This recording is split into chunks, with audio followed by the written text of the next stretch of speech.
Eu estourei um pouco o tempo, nós temos 3 perguntas que vieram pela internet, depois vou responder aqui. Quem estiver em casa, por gentileza, já com o avançado da hora, abram um uísque, uma cerveja. Não quero parecer um borracho aqui, sugerindo sempre que bebo, mas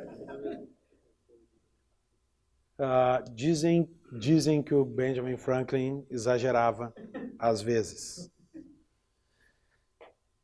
Sheila, já que na época da independência o rei não decidia nada sozinho, pois tinha seu poder limitado pela Magna Carta e sucessivamente, de quem foi a culpa pelo mau governo em relação à colônia? Excelente pergunta. Eu mostrei aqui na Declaração de Independência uma série de condenações ao rei. O rei fez isso, o rei fez aquilo. Por que fala o rei? Na verdade, foi o primeiro-ministro. Foi o primeiro-ministro do rei George III. Foi um mau rei, poderia conter o governo, poderia conter o primeiro-ministro, poderia aconselhá-lo, mas quando a Declaração de Independência dos Estados Unidos fala o rei, ela se refere a the king in parliament, o rei no parlamento, o primeiro-ministro, o rei e seu governo. É verdade que, também pela Constituição Britânica, as relações internacionais e a política para as colônias dependiam muito do rei. Ele tinha uma voz ativa. Poderia vetar ou sancionar as leis. Sancionava. Então ele teve culpa sim, mas, ao fim e ao cabo, o governo inglês, através do primeiro-ministro, teve também elevadíssima culpa, e o primeiro-ministro à época era, eu anotei, alguém lembra? William Pitt, não, o Pitt era um Whig, né? O Pitt era nosso, o William Pitt, era, mas deixa eu... Foi, mas mais para frente. List of... tem o Pitt the Young. List of British Prime Ministers. Um exercício inútil de cultura inútil também.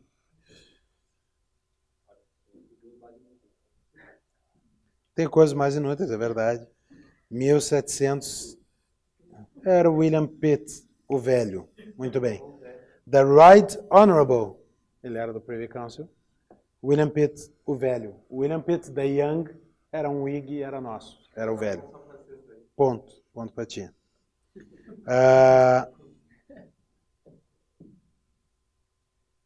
Lord North. Isso aqui é a data, muito bem. Não, senhora. Eu olhei a data que ele nasceu. Lord North. Lord North. The Right Honorable Frederick North. Lord North. De 1774 a 1780. Pitt o Velho. Só para satisfazer a nossa... Ele foi em 1768. Está no Google, gente. Está no Wikipedia. Vamos ficar gastando tempo aqui. Mais uma pergunta, vou fazer essa da internet antes. Roberto, quais eram as 13 colônias? Tá de pegadinha comigo, né? Eu disse que eu nunca lembro os 7 anões. Aí, como eu li isso aqui antes, está aqui. Essa era uma das bandeiras revolucionárias. Todo mundo sabe aquela da... Espera, antes, não olhem para cá. Espera aí. Pronto. Todo mundo sabe a da cobrinha enrolada, que é Don't tread on me, não pise em mim. Uma cascavel. Essa aqui era outra de cobrinha. A cobrinha é muito presente no imaginário visual da Revolução Americana, porque era um animal nativo dos Estados Unidos. Cascavel era um animal nativo dos Estados Unidos e que atacava quando era provocado. Então tá aqui. Continua. Georgia, South Carolina, North Carolina, Virginia, Massachusetts, Pensilvânia, New Jersey, New York, New England. Então aí as 13 colônias. Unite or die. Isso é da unam-se ou morram. Então tá aqui. Georgia, South Carolina, North Carolina, Virginia, Massachusetts, Pensilvânia, New Jersey, New York e New England. Essas eram as primeiras 9. Tá, eu sabia, né, cara? Tem uma versão com as 13. Tem uma ali em cima que tá cortadinha aí. Tem uma com as 13. Eu não vou lembrar de cabeça, né? Vocês estão me sacaneando. Não, mas é até na Wikipédia. É que New England... Mas vamos perguntar para quem sabe. Eu não tenho vergonha de dizer que eu não lembro.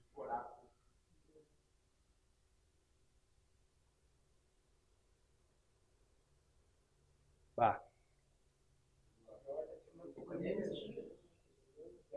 New Hampshire, Massachusetts, Rhode Island, Connecticut, New York, New Jersey, Pennsylvania, Delaware, Maryland, Virginia, North Carolina, South Carolina, Georgia, aí devem estar todas.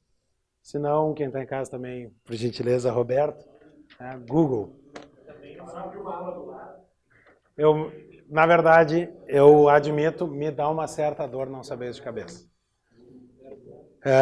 Tem mais uma aqui, mas vou responder outra. Sheila, acho que é a mesma Sheila. Na época da independência das 13 colônias americanas, como era a política em relação a outras colônias britânicas pelo mundo? Nenhuma. Quer dizer, que eu saiba, nenhuma. Irrelevante para a história que a gente está contando.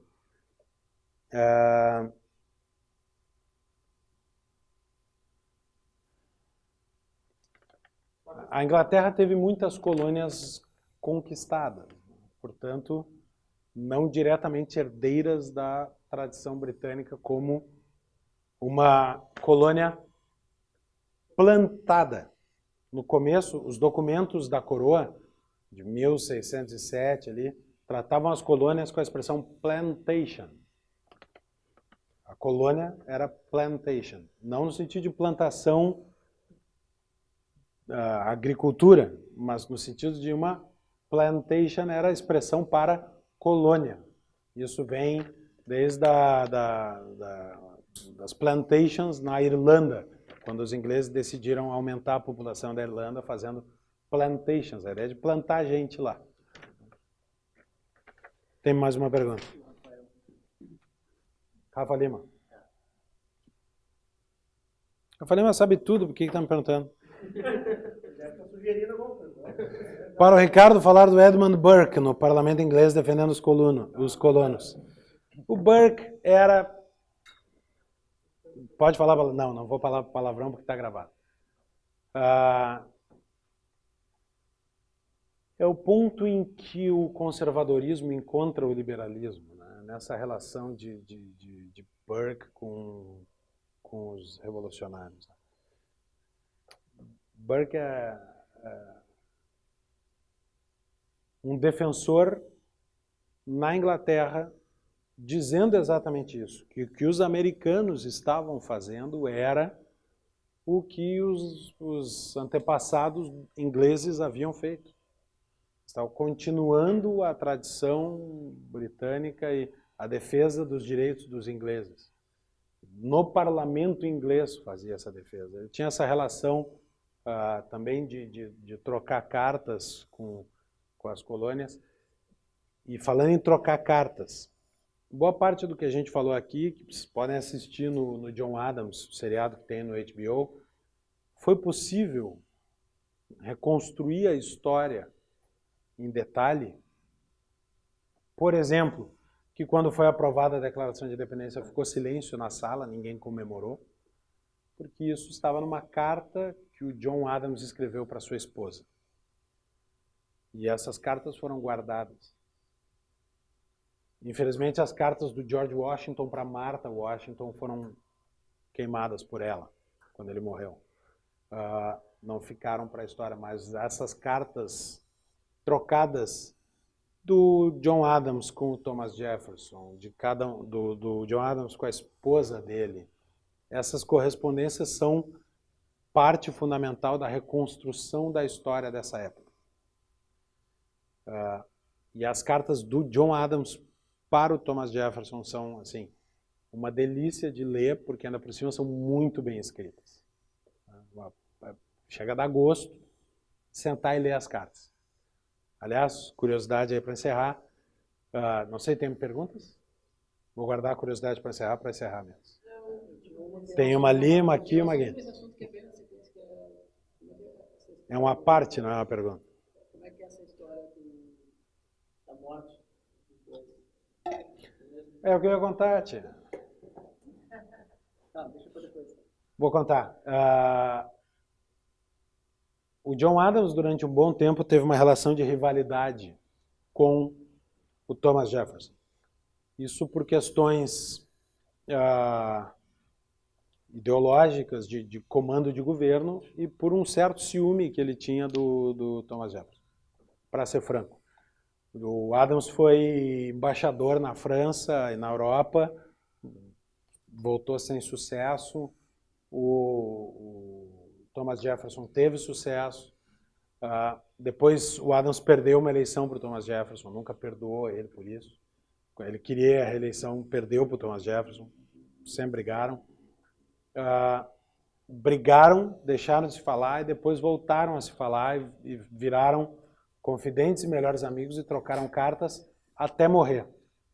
Os dois, Thomas Jefferson e John Adams, foram os dois últimos signatários da Declaração de Independência a morrer. Eles morreram os dois no mesmo dia.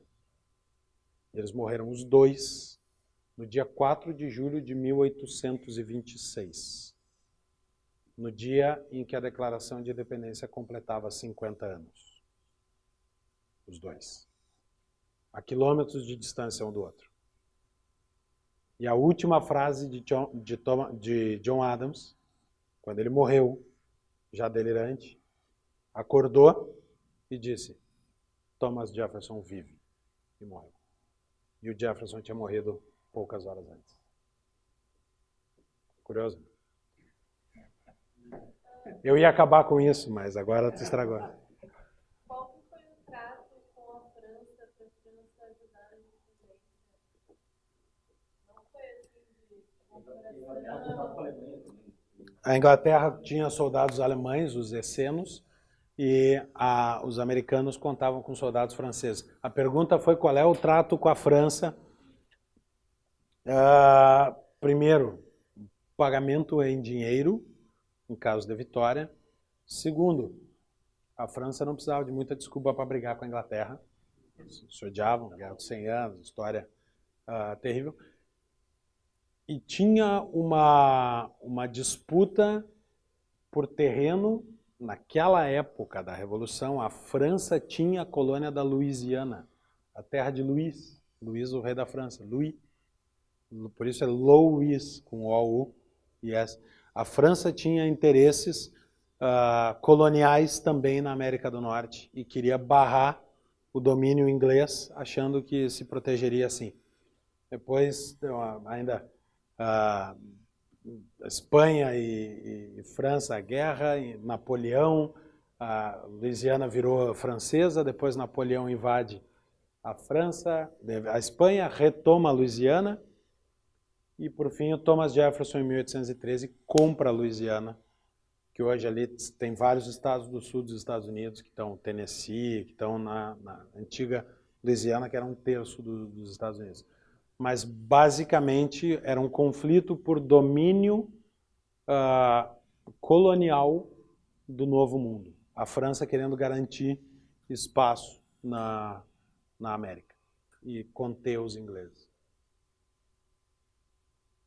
A questão dos imperialistas,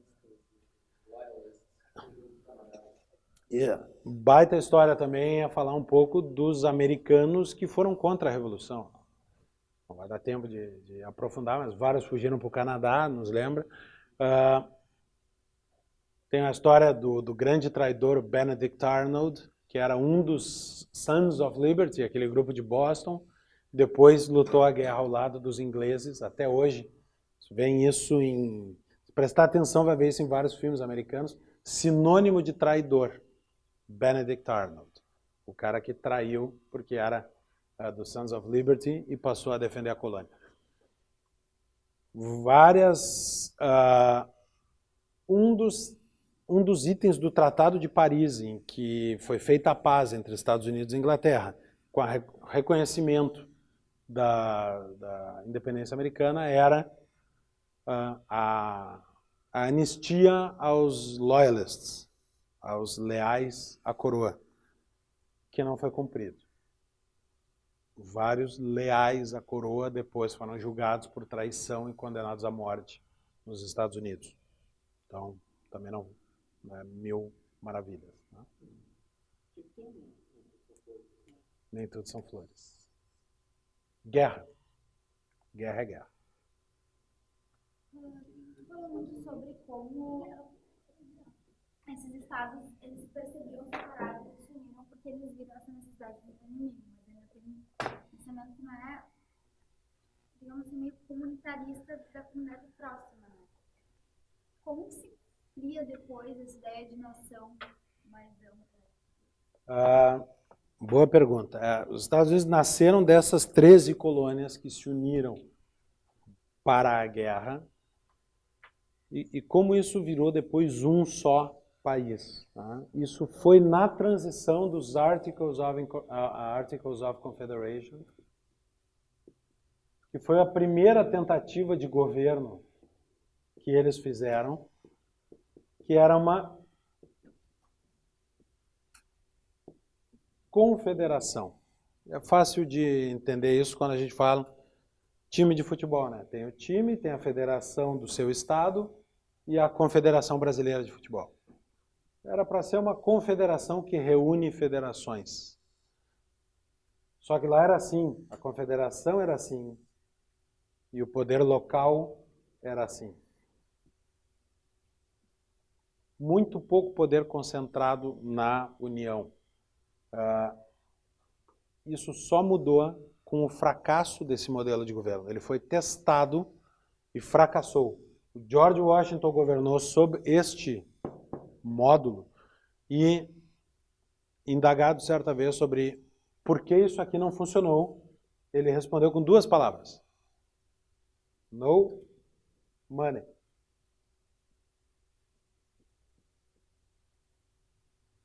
Quando John Adams se muda para a Casa Branca é um caco. É uma casa bonita, que tinha sido construída, mas mal cuidada, estragando. Falta dinheiro. Era um governo ainda incipiente e aqui faltou poder e dinheiro. E aí a Constituição é a grande transição para que a gente diga hoje que os Estados Unidos são um país.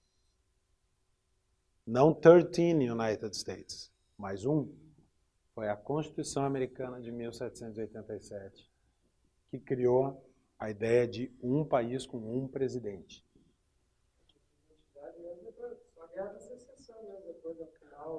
A identidade, falou bem da Guerra da Secessão, a identidade como um país também se fortalece em 1812, quando os ingleses...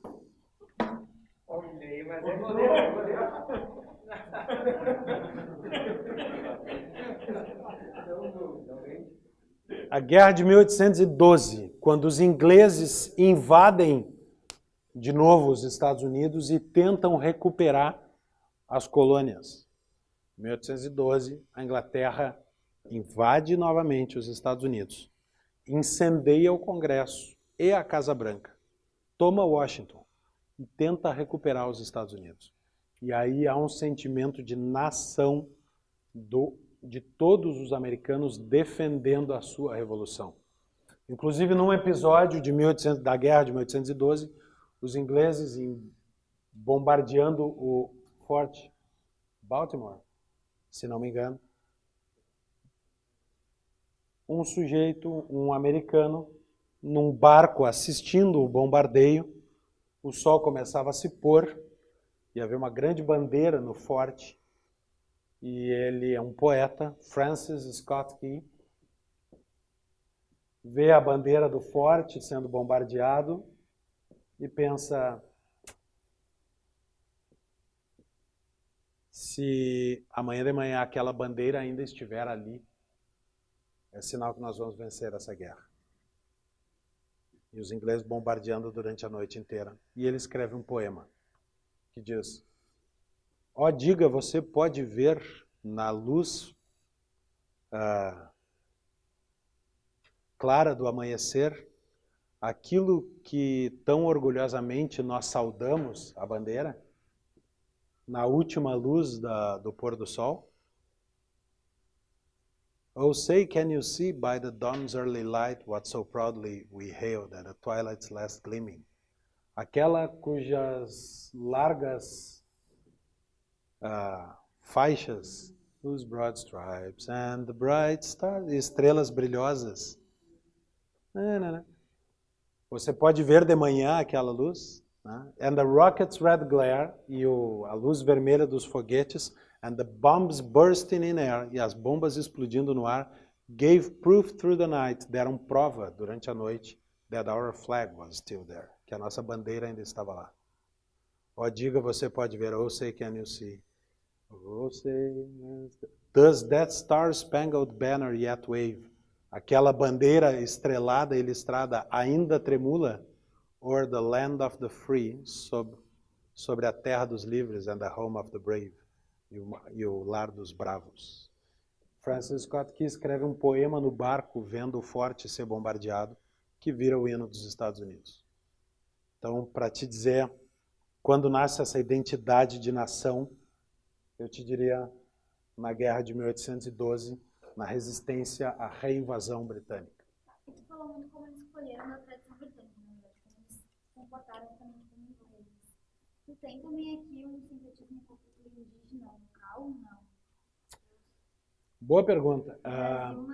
Virou um Boa pergunta. mexidão E um bom contraste. A pergunta dela, para quem está em casa ainda, não dormiu, acorda, pessoal. Pelo menos hoje não tinha jogo do Grêmio. A pergunta foi se houve algum secretismo, alguma absorção da cultura indígena por estes americanos ou foi estritamente inglês.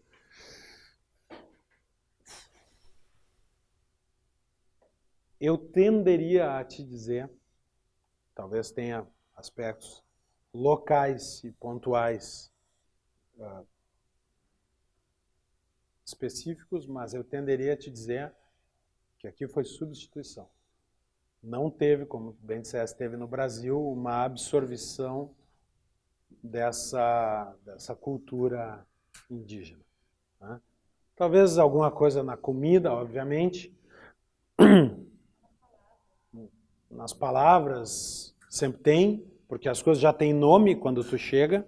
Aquele é o Morro Tal, aquela é a ilha de Manahata, é o rio Tal, Poughkeepsie lá. Tem alguma parte dessa mitologia da Revolução. E os americanos são espetaculares nisso. É uma mitologia da Revolução. Eles pegam as criancinhas, como tu vê nos filmes, vestem elas de Thomas Jefferson e de Benjamin Franklin e fazem fazer o teatrinho da Declaração de Independência. Isso é bem americano. Essa mitologia da Revolução tem alguns aspectos indígenas, Pocahontas, mas ela não é uma história de miscigenação. Ela é uma história... A América nunca foi um melting pot, um caldeirão onde os diferentes se derretem e se misturam. A Inglaterra é uma sopa de legumes não liquidificada. Os Estados Unidos. Está tudo ali junto, mas o irlandês é irlandês, o italiano é italiano, o índio é índio, o negro é negro. Eles não se misturaram. Lá no início tem uma referência que fez a questão dos indígenas serem guerreiros e terem criado... Isso tem muito a ver com a resistência indígena à ocupação. O índio era inimigo. Com eles, no caso, ter aquele poder do que você falou, me lembrou que é uma estrutura semelhante à estrutura indígena de quando eles chegaram. Ou seja, De baixo para cima. Exatamente. Os indígenas, até por serem guerreiros, eram o inimigo. Houve miscigenação? Óbvio que houve. Mas não para mudar a cultura. Tem uma aqui e uma aqui. Uma última, mas essa eu reconheço que ela dá para muita manga, para uma camisa inteira, quem sabe. Mas a questão do debate entre os Federalist Papers e na época também tinha os Anti-Federalist Papers. O pessoal do Mises Institute adora os Anti-Federalist Papers, né? Leiam também o Anti-Federalist Papers. E Como curiosidade, não tem tanto valor. Sim, mas essa controvérsia Já assumi meu lado. da centralização e descentralização foi bem viva naquele primeiro momento e definiu até por questão de partido político, né? Sim, defendeu o Partido Federalista e o Partido Republicano. Depois o Federalista sumiu, ficou o Republicano, que é o primeiro partido fundado nos Estados Unidos, por isso ele é the Grand Old Party, o grande e velho partido, é o GOP. Tá? Os partidos nascem dessa discussão sobre um poder central forte ou fraco nos Estados Unidos.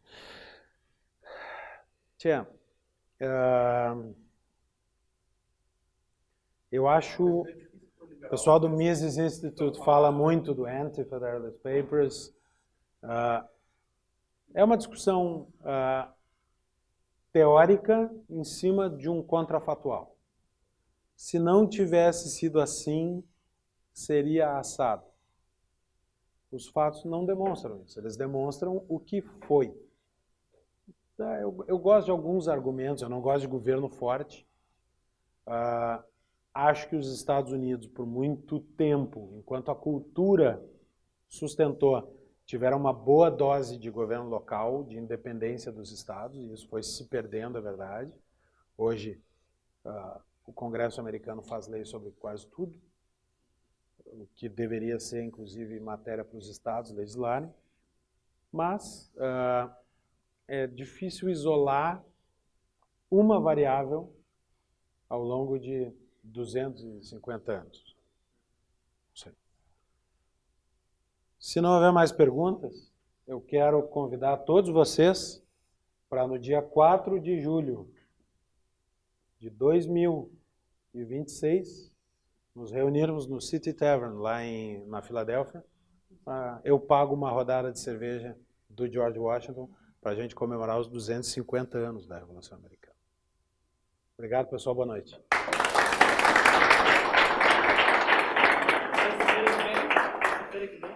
Terça-feira que vem, França. E é ao contrário do que nós falamos até aqui.